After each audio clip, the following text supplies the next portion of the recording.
साथ संगत जी, प्यार से कहना धन निरंकार जी। आज समागम के ये सेवा की शुरुआत रूप में,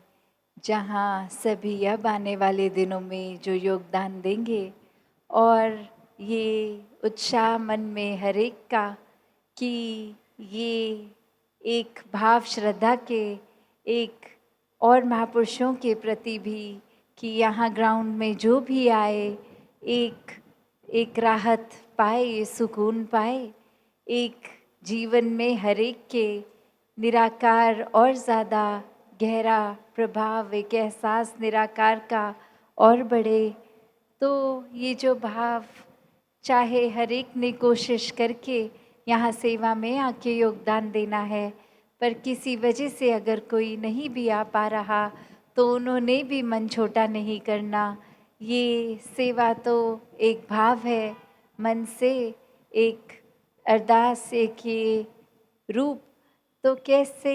हर एक ने जहाँ एक समागम के प्रति जो रुझाव अभी है वो बाकी का साल भी पूरे एक मन के भाव वैसे ही होने चाहिए कि एक सत्संग जाया जाए, संतों के दर्शन करके उनकी वाणी को जीवन में अपनाया जाए, एक दूसरे के चरणों पे अपना सर रख के ये अहंकार रूप तजा जाए, हर एक में ये परमात्मा, ये निराकार ही नज़र आए। तो ऐसे भाव संतों ने हमेशा जब जब भी जिक्र किया, साथ ही एक निराकार को मन में हर समय के लिए बसाने के लिए ये सेवा, सुमिरन और सत्संग, और वहीं जो अभी सेवा का आज बार बार जिक्र, और साथ में ही ये शब्द भी कि अपनी इच्छा उस सेवा में ना डाली जाए, एक ये निरीक्षित रूप सेवा का। क्योंकि अक्सर हम ऐसा भी देखते हैं कि कुछ दुनियावी रूप में किसी एक फील्ड को हम अगर बिलोंग करते हैं, कोई नॉलेज रूप किसी में एक ज़्यादा होता है, तो अक्सर कोशिश रहती है कि हम सेवा के समय भी उसको इम्प्लीमेंट करवाएं। एक वो हमारी नॉलेज है तो हम वो काम ज़रूर करवा दें। तो बात वही कि जब ये हुक्म अनुसार का एक आता है रूप, तो वो ही एक ऑर्गेनाइज्ड वे है एक समागम के लिए, अगर उसकी तैयारियों के लिए, तो वहाँ अगर उस कैलिबर की ज़रूरत है नहीं है, उस हिसाब से अगर कोई चीज़ हमारे नॉलेज को अगर दर्शाती है और हमें करना है, तो वो ज़रूरी नहीं उस समय उसकी नीड है, उसकी ज़रूरत है। तो उसी अनुसार तभी वो जो हुक्म रूप में सेवा है कि जब जिस तरह एक आदेश आ रहा है वैसे ही एक रूप सेवा का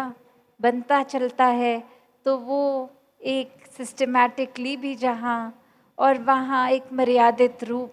एक मन से श्रद्धा है, तो फिर तो किसी तरह की भी सेवा कहीं पे भी लग जाए, वो मन में फिर कोई और भाव नहीं लाती। क्योंकि सेवा करने के समय तो संत हमेशा सिर्फ सेवा करने ही आते हैं, ना कि इसलिए कि कोई सेवा करते देखे या हमें अपने पसंद की जगह पर ही सेवा मिले। अक्सर मन इतना जुड़ भी जाता है एक तरह से एक सेवा करने के लिए कि अगर उस समय सेवा बोल दी जाए कि आज आपका एक ये ध्यान नहीं कि आप हर बारी अगर प्याऊ पे ही होते हैं तो आप इस बार प्याऊ पे नहीं, आप इस बार कहीं और टॉयलेट इत्यादि में अगर लग जाएं, तो मन फिर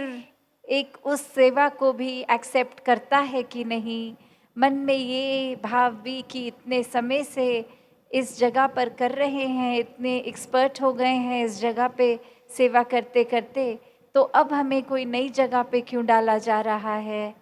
तो भाव वो नहीं,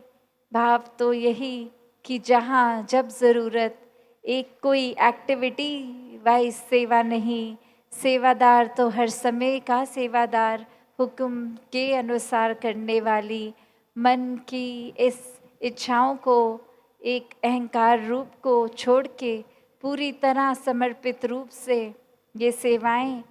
और जहाँ फिर वो सेवा है, वो सेवा को सेवा की तरह ही किया जाए, क्योंकि वो सिर्फ कोई कार्य नहीं कि अगर उदाहरण के तौर पे कि एक मिट्टी और तसले और वो तसलों में मिट्टी भर भर के आगे देना,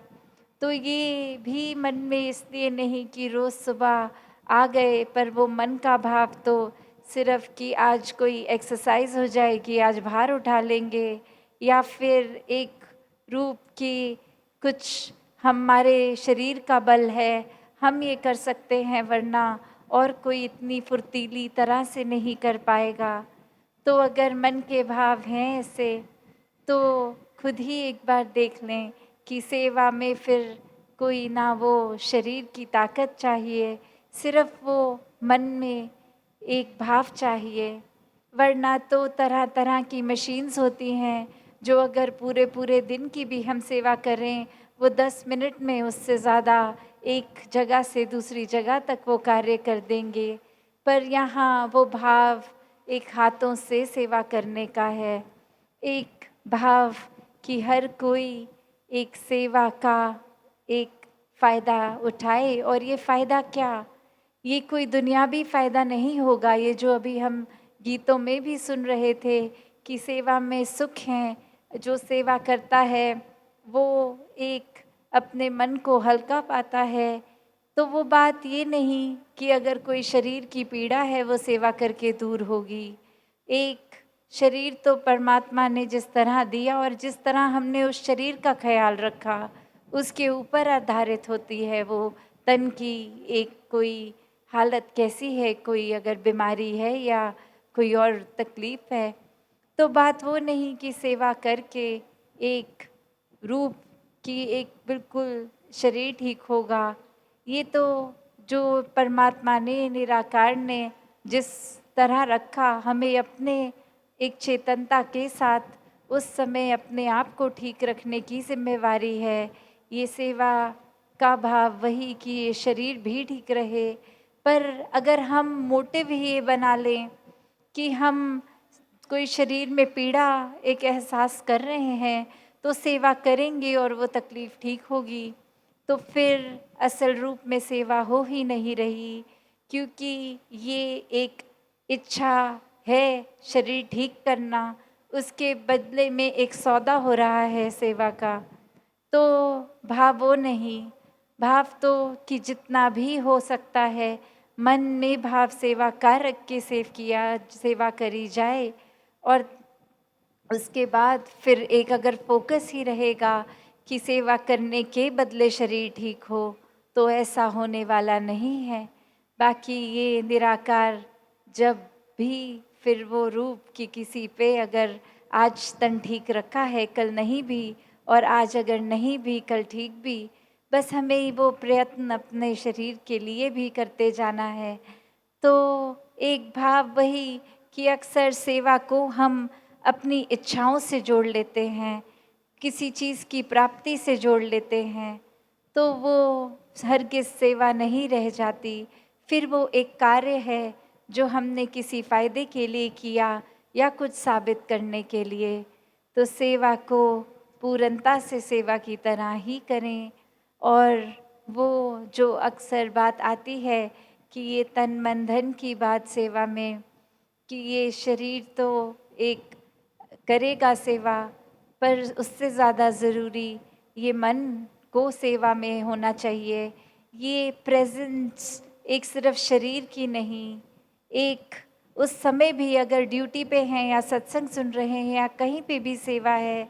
तो एक मन के भाव कि हम मन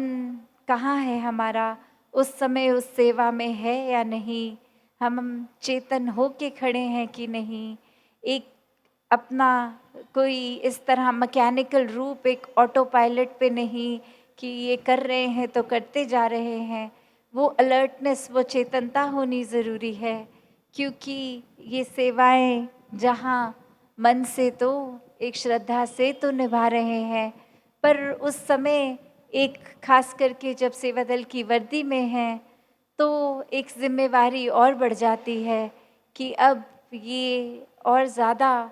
फुली प्रेज़ेंट होना है, पूरी तरह उपस्थित होना है। एक हम ज़ोन आउट नहीं हो सकते कि खड़े तो यहाँ हैं, ख़याल कहीं और चले गए। तो कैसे हर समय एक सेवा के दौरान ख़ास करके पूरे ही एक अपने आप को मन से भी,